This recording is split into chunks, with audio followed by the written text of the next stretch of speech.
Right, welcome back. It's the week after Christmas. It's coming up to the new year. I hope you've enjoyed my my brick builds, my Lego builds that I've done, which was the Mclaren, the GhostBus, and the Cobi Titanic. I did those in my first week off because I broke up on the 19th. I didn't have to go back to work on the Monday or the Tuesday because I booked those off. So that's what I was doing to pass the time. It is now the second week. It's Monday the 28th. And I'm going to start the next model. I've had this kit in my possession since 2022. And it cost me £10 off Bilston Market on the indoor market on the toy store. The people who run the store don't sell model kits; they just do toys. But I think this was just a one-off, and I saw this, and I thought when I asked the woman behind the counter, she says £10. I've had me a bit of that because I've seen this on Amazon for like 40 quid. I think the cheapest I saw it was £34.99. And I thought, I'm going to pick this up for £10, an absolute bloody bargain. So, here's the next project. Right, it is the Revell 125 scale Dodge Charger as seen in the first Fast and the Furious film from 2001. I think it says on here on the decals 2021, so I think that's when this was made, 2021. I bought this in 2022 and I've had it in my possession now for 3 years, and I think it's now time to build it. Box art's not too bad. You get a picture of what the car will look like when it's finished. You get a picture of Vin Diesel on the front as Dominic Toretto. Around the side it's pretty much standard, and on the back it gives you a detailed breakdown of what you could do when you actually build the kit. It's a level 5 kit, so this is the max difficulty apparently. There are your colours, so putting that to one side. Decal sheet's pretty nice, not too bad. You get seat belts and the various bits and bobs on the inside of the car. You get 3 sets of number plates, but the one in the film, you only really see the number plate on the end of the film where they have the drag race just before the train tracks, and that's the number plate 2JRI424. I don't know if that was a stunt car license plate and you actually get a Toretto license plate. I'm going to be using that, the 2JRI424. Decals are pretty well detailed though.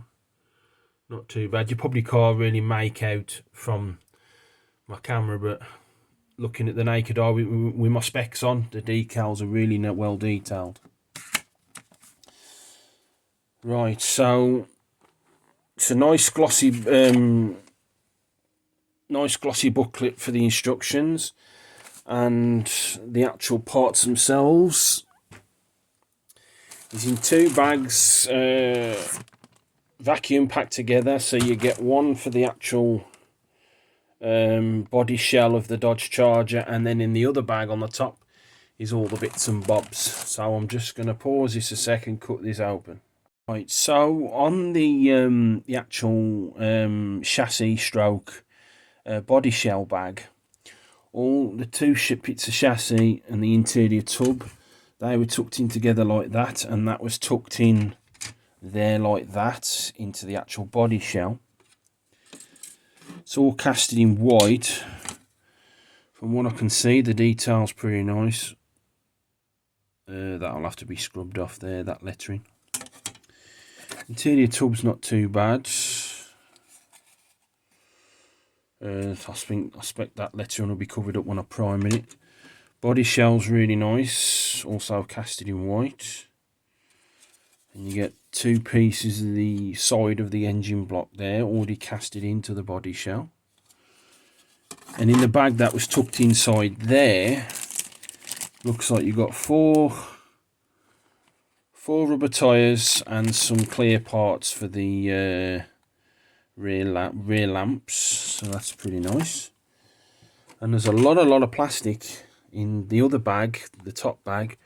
So you get 1, 2, 3, 4, 5, 6, 7, 8, 9 for the 2 chrome sprues, and a bag for the clear parts with a windscreen and possibly some lamps and stuff, lamp lenses. Chrome parts, you got the main grille, some window wipers, some fuel caps, probably bits for the engine. You get rims, 4 rims, a spoiler, and then all those extra bits there for the engine block. And then you've got the actual supercharger vent stroke block that goes on the top. All that's in chrome. Usually what I do is I strip the chrome, but I'm going to leave the chrome on, and when I cut it off the sprue, if it's anything like the other kits where I've had the chrome, it will be like black plastic. So I'm just going to use, you remember that Molotow pen? This is why I bought the Molotow pen, specifically for this kit.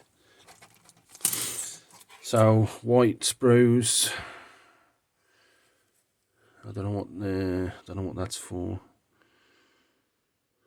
Probably for the engine and the grills and stuff. There's your engine, 2 parts. According to the instructions, the engine's got to be painted. The engine block on the bottom's got to be painted in orange, which is true, because I've seen some pictures of the actual Mopar stroke Hemi Cuda engine. Dashboard, side panels for the doors, centre console, seats, front and back, steering wheel. I don't know what that's for. So like I said, my car knowledge isn't very good. Front suspension and front suspension. You got the back engine block, bits for the engine, maybe brake pads, prop shaft, brake pad hubs there. Last but not least, I think that's the bonnet, because you've got the actual square gap for the supercharger to go through. That looks like possibly the rear grille where them clear light bits go in. Yeah, it's definitely the bonnet. Yeah, bits and bobs interiors. You got the piping for the engine, and then yeah, looks like front and rear screen, and like I said, bits for the front lights and stuff. But for £10, this is an absolute steal. So with that being said, the for £10, I call faulty. Probably the best £10 I've ever spent.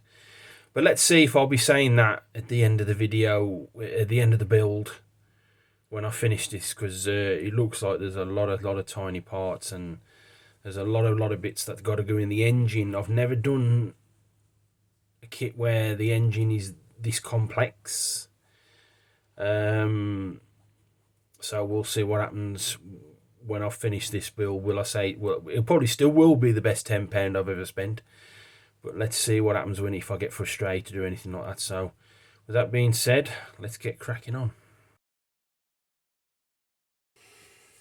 Right, I know it ain't much, but I've started on the engine block of the Dodge Charger. So this is what I've got so far. So I've glued the 2 halves of the main engine block together.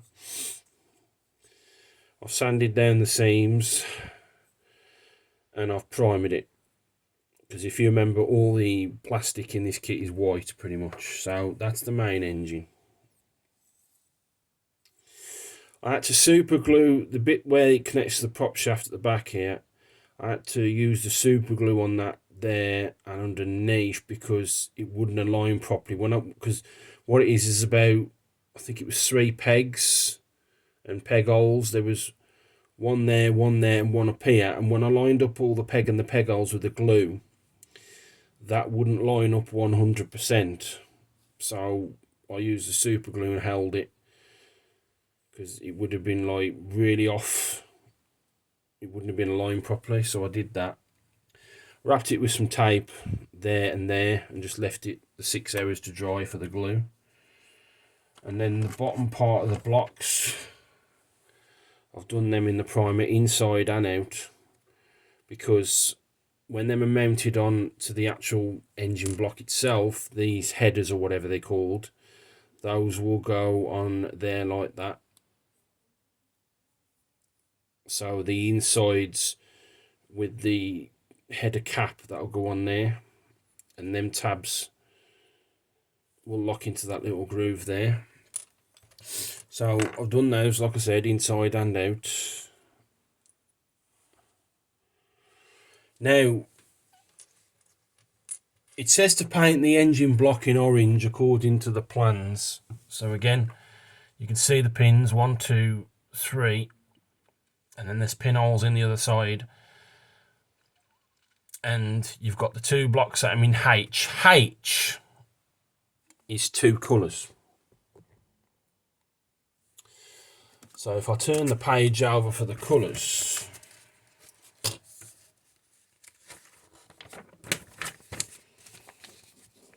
it says there 75% number 30 orange and 25% number 330 fiery red. I'm not going to do that. I hate it when Revell do that.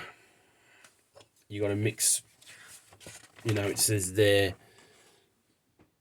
I ain't going to do that. So turning the page back to the first page of the instructions. So what I'm going to do, if you remember from many years ago, I got the spray orange from my lifeboat. I've still got that spray. The VW Brilliant Orange from Halford's. I'm hoping it should still be okay. And it says on there, for the best results, use grey primer. So I've already sprayed them in the grey primer. So I'm going to spray this on, and then we'll see. It should still be okay, you know, it's rattling pretty okay. So I'm going to spray that on the block. I'm not going to do all that faffing around with 75% of this and 25% of that. Screw that for the game of soldiers. So I know it ain't much, but it's definitely something. So we'll see what happens once I've sprayed the VW Orange on and see how it dries. Okay, a little bit more work on the engine. So that's what I've got now. I masked off the back part of the engine when it hooks up to the prop shaft. That's still in the primer grey. I've got I spray painted the VW Orange on, and that's looking really nice. And I've also glued the bottoms of the blocks on, which are also painted in the VW Orange. As it says on the plans there, so you glue the 2 halves together. Then it says H, which is the 50-50 mix of the red and the orange. And then you glue the bottom parts of the blocks on, which I've done. And then that's going to be E, which is iron metallic. And then you've got C, which is silver, and B, which is black matte. So now all that's done, I could start doing all this work and that work and the rest of that work, and then turning the page over, I've then got to do all that work that work. And then, so that's steps 1 through 8, which is just the engine by itself. Also, when I took the tape off, I noticed some bits of the orange hadn't got on, and when I glued that and that block on, some of the paint ran the orange. So I just sprayed some of the orange into a pot. Well, not a pot, a cake wrapper for some Bakewell tarts. I just sprayed the orange in there and then just topped up the bits by hand where it needed doing. And that was it. And then also, while I was waiting for that to dry, I then primed the rest of this sprue, which is pretty much all engine parts, from what I can see. So I'll be painting all these on the sprues and then attaching them to that. So that's where I'm sitting at the moment. Right, continuing on with the engine. On the previous update, I just spray painted the engine with the VW Orange. So now what I've done now is I've painted the back part of the engine. Just done that in gunmetal, because it says to paint it in iron metallic, and the closest I've got to that is the gunmetal. So I've done all that all the way around. So that's the engine done, well, painted. Right, now the other bits, as explained on the first page and the second page, those are all painted on the sprue. And then you've got the drive belt with the cogs and the wheels. Front part of the engine, that's all been painted in the orange. You've got gold there. You've got aluminium there. Another gold piece there. And then on another sprue, you've got a secondary cog and belt. And you've got the pipes from the engine. Those are just painted in the silver, and then anthracite on the bottoms. So now all that's got to go on the engine. Reminds me of that scene from Triple X. I want all that in here. Anyway, so now all that's been painted on the sprue, it's time to attach them to the main engine itself.